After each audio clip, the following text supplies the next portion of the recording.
আপনারা সবাই ভালো থাকবেন। একটি ঘোষণা করে শেষ করব। সোনাচূড়াতে একটি জায়গা আমাদের আছে, কেনা জায়গা 2.5 বিঘা মতো। আমরা সেখানে একটি স্থায়ী রাম মন্দির নির্মাণের পরিকল্পনা করেছি।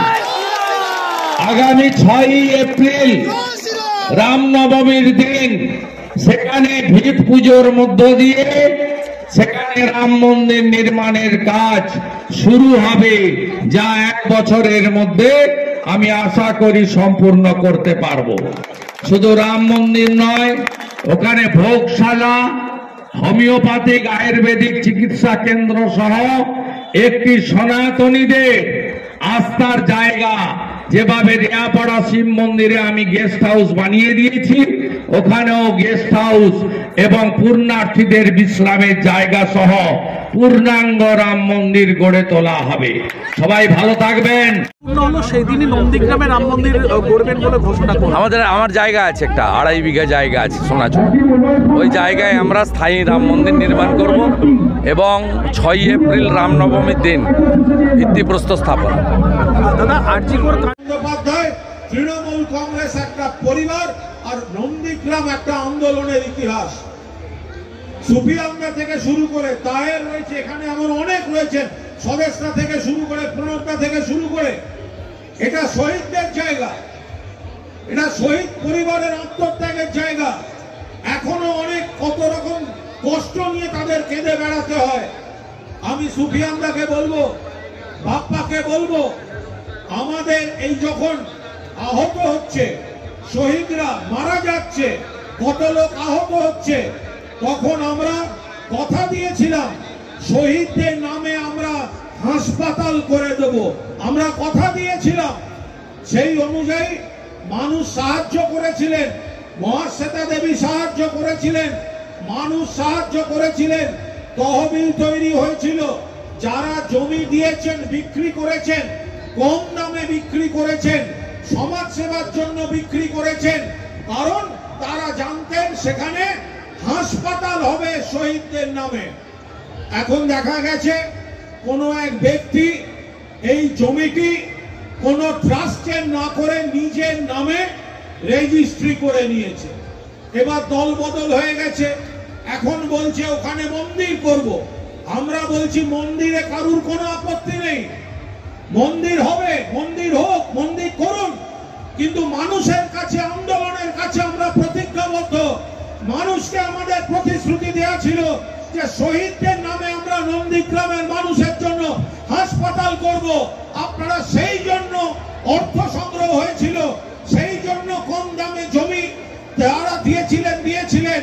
আজকে আপনি মন্দির করতে চাইলে করুন, কিন্তু অবশ্যই আপনাকে মানুষের দেয়া যে আস্থা, ভালোবাসা, মানুষকে আমাদের কথা দেয়া, তখন তো কেউ দল বদল করে বিজেপিতে যাননি। তাই নিজের নামে রেজিস্ট্রি করা জমি, সেটা তো বিজেপির হয়ে যেতে পারে না।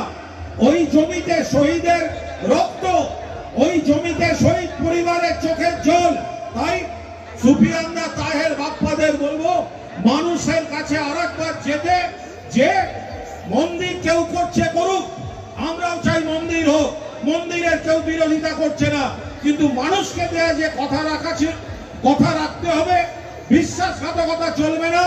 ওই জমিতে প্রথমে আগে হাসপাতাল করতে হবে, বাকি অংশে কেউ কোনো মন্দির করলে সে করতে পারে। যাই হোক, আপনারা ভালো থাকুন বছর বছর।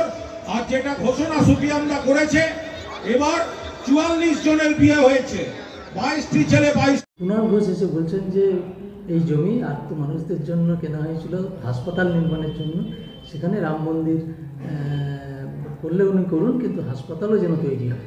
কী বলবেন?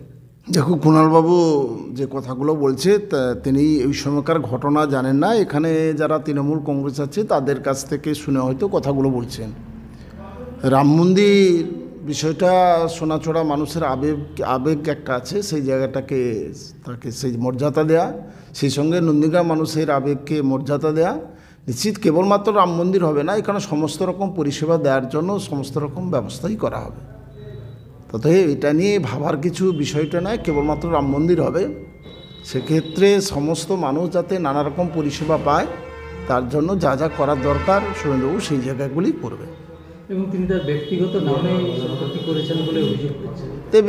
তিনি তার জায়গাটাকে রেজিস্ট্রেশন করেছেন এবং এটা ট্রাস্টি বোর্ড একটা হবে, ট্রাস্টি বোর্ডের মাধ্যমে সেখানে কাজকর্ম হবে। আপনার নাম?